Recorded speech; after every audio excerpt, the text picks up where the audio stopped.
Hello everyone, myself Madhuri Pawar. Today we are going to discuss about high risk pregnancy. So video को start करने से पहले channel को subscribe कर दीजिए, वीडियो को लाइक कर दीजिए और बेल आइकन पर क्लिक कर दीजिए। तो चलिए स्टार्ट करते हैं कि हाई रिस्क प्रेगनेंसी होती क्या है। High risk approach of obstetrical nursing care and screening of high risk pregnancy आज हम ये पढ़ने वाले हैं। तो सबसे पहले हम देखते हैं कि हाई रिस्क प्रेगनेंसी क्या होती है। High risk pregnancy is one in which mother foetus and newborn is or will be at increased risk of mortality and morbidity due to problem and complications during pregnancy।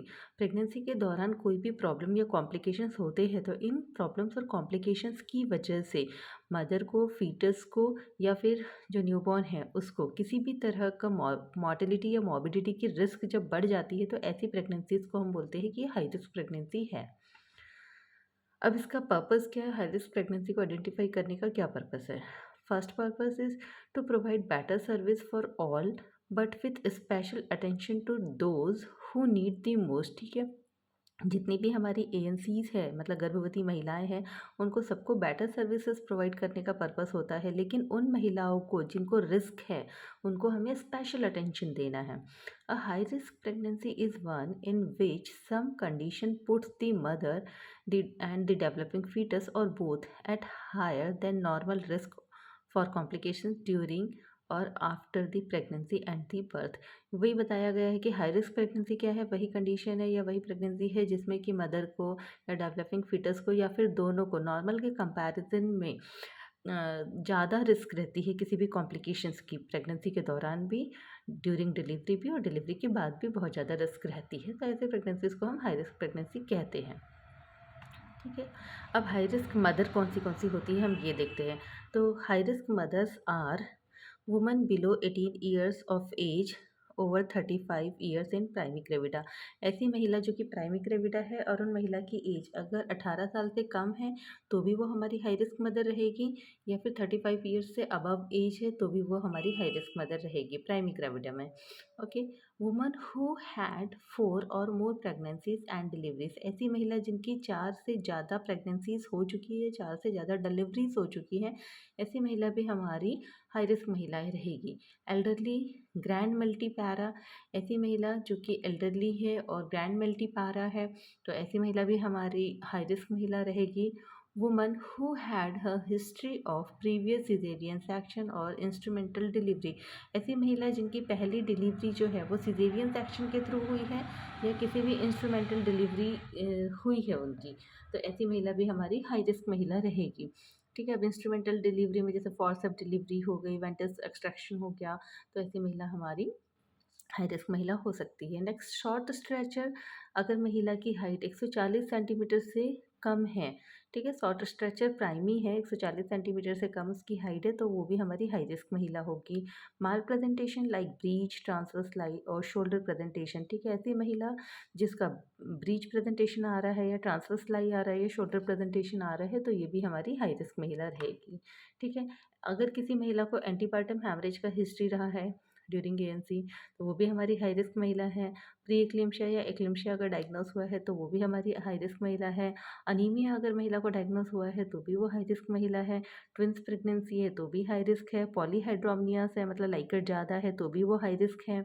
Manual removal of placenta, previous pregnancy में जब delivery हुई थी तो delivery के बाद में अगर manual removal of placenta किया गया है तो भी वो हमारी हाई रिस्क महिला में आएगी।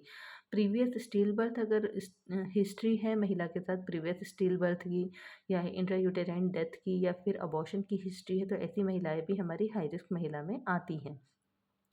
प्रोलॉन्ग प्रेगनेंसीज, ठीक है, प्रोलॉन्ग प्रेगनेंसीज को हम पोस्टडेटेड भी बोलते हैं, तो ऐसी महिला जिनका प्रीवियस प्रेगनेंसी में या अभी भी एक्सपेक्टेड डेट ऑफ डिलीवरी से 14 दिन का समय बढ़ गया है, ठीक है, मतलब जो आपका ईडीडी है उससे समय आपका बढ़ गया है, डिलीवरी नहीं हो रही है, तो ऐसी महिलाएं भी हाई रिस्क महिला में आती है। ठीक है, pregnancy associated with medical condition like cardiac disease, epilepsy, psychiatric illness, thyroid disorder, spinal injury, kidney disease, hypertension, diabetes, tuberculosis, liver disease etcetera. ठीक है, ये सारी जो मेडिकल कंडीशन अगर किसी महिला के साथ है तो वो भी हमारी हाई रिस्क प्रेगनेंसी में आती है। Unmarried mother of low economic status, ऐसी महिलाएं जो कि अनमैरिड हैं, ठीक है, और उनका सोशियो इकोनॉमिक स्टेटस भी अच्छा नहीं है, तो ऐसी महिलाएं भी हमारी हाई रिस्क महिला या हाई रिस्क प्रेगनेंसी में आएगी। क्योंकि यहाँ पे इन महिलाओं के साथ एक तो इनका एंटीनेटल विजिट ढंग से नहीं होगा, ऊपर से इनका डाइट अच्छे से फॉलो नहीं होगा, न्यूट्रिशनल डेफिशिएंसीज हो सकती है, माल पोजिशन माल प्रेजेंटेशन के भी चांसेस होते हैं इन महिलाओं में, बिकॉज अच्छे से एंटीनेटल चेकअप, इनका प्रॉपर एंटीनेटल चेकअप नहीं होता, इसीलिए ये भी हमारी हाई रिस्क महिलाओं में आती हैं। Those who have practice less than 2 years और more than 10 years of birth spacing, ठीक है, ऐसी महिलाएं जिनके 2 बच्चों के बीच में 2 साल से कम का अंतर है या फिर 10 साल से ज़्यादा का अंतर है, तो ऐसी महिलाएं भी हाई रिस्क महिला में आएगी। ऑब्स्ट्रक्टेड लेबर की अगर किसी महिला के साथ हिस्ट्री है तो वो भी हमारी हाई रिस्क महिला में आएगी। कंजेनाइटल एबनॉर्मलिटीज़ ऑफ फीटस, अगर फीटस को पहले जो बच्चे हुए हैं उनकी अगर उसको कंजेनाइटल एबनॉर्मलिटीज़ की हिस्ट्री है तो वो भी हमारी हाई रिस्क महिला में आएगी।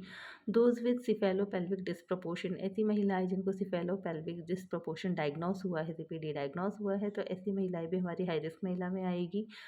The mother with RH negative, ऐसी महिलाएं जो RH नेगेटिव हैं वो भी हमारी हाई रिस्क महिला में आएगी।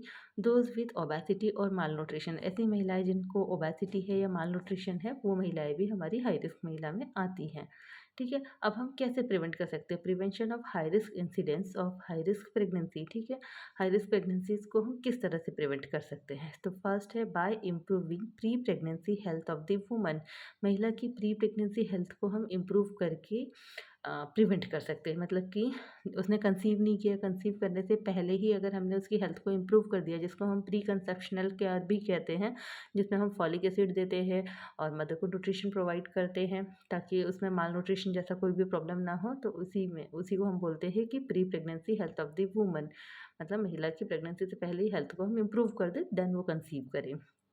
सेकेंड है प्रोवाइड क्वालिटी एंटीनेटल केयर, जब वो प्रेग्नेंट हो गई है तो उसको क्वालिटी एंटीनेटल केयर हम प्रोवाइड करेंगे, प्रॉपर एंटीनेटल विजिट होगा, फॉलोअप होगा, सारे इन्वेस्टिगेशंस अगर करवाएंगे, प्रॉपर जांच होगी, तब भी हम हाई रिस्क प्रेगनेंसीज को प्रिवेंट कर सकते हैं। Screening all pregnancies for high risk, जितनी भी प्रेगनेंसी या जितनी भी महिलाएं प्रेग्नेंट महिलाएं हमारे पास आ रही है उनको सबको हम हाई रिस्क प्रेगनेंसी की तरह स्क्रीनिंग करेंगे, तब भी हम प्रिवेंट कर सकते हैं। Provide appropriate clinical and technological care by specialist on time, ठीक है, हर एक महिला को हम जिसको ज़रूरत पड़ रही है उसको अप्रोप्रिएट क्लिनिकल और टेक्नोलॉजिकल केयर प्रोवाइड करेंगे स्पेशलिस्ट के द्वारा, तब भी हम प्रिवेंट कर सकते हैं। Health education on MCH and FP care, ठीक है, हम मैटरनल और चाइल्ड हेल्थ और फैमिली प्लानिंग पर हेल्थ एजुकेशन देते रहेंगे महिलाओं को, तो भी हम हाई रिस्क प्रेगनेंसीज को प्रिवेंट कर सकते हैं। मैटरनल चाइल्ड हेल्थ की केयर के बारे में हम हेल्थ एजुकेशन कैसे देंगे कि मदर को कौन सी डाइट की, न्यूट्रिशन की, चेकअप की ज़रूरत है, तो ये मैटरनल में आ जाएगा। चाइल्ड के लिए हम बताएंगे कि कौन से डेंजर साइन हो सकते हैं चाइल्ड के, ठीक है, और हम डिलीवरी के बाद में बच्चे को जैसे हाइपोथर्मिया से हमें प्रिवेंट करना है, इन्फेक्शन से प्रिवेंट करना है, तो ये सारे हेल्थ एजुकेशन हम दे सकते हैं। फैमिली प्लानिंग के बारे में हम हेल्थ एजुकेशन दे सकते हैं कि 2 बच्चों के बीच में कैसे स्पेसिंग रखनी है, कितने सालों का स्पेसिंग होना चाहिए, स्पेसिंग मैथड कौन सी होती हैं, इन सब पर अगर हम हेल्थ एजुकेशन देते हैं तो हम हाई रिस्क को प्रिवेंट कर सकते हैं। आई होप आप लोगों को आज का वीडियो समझ में आया होगा। Thank you so much.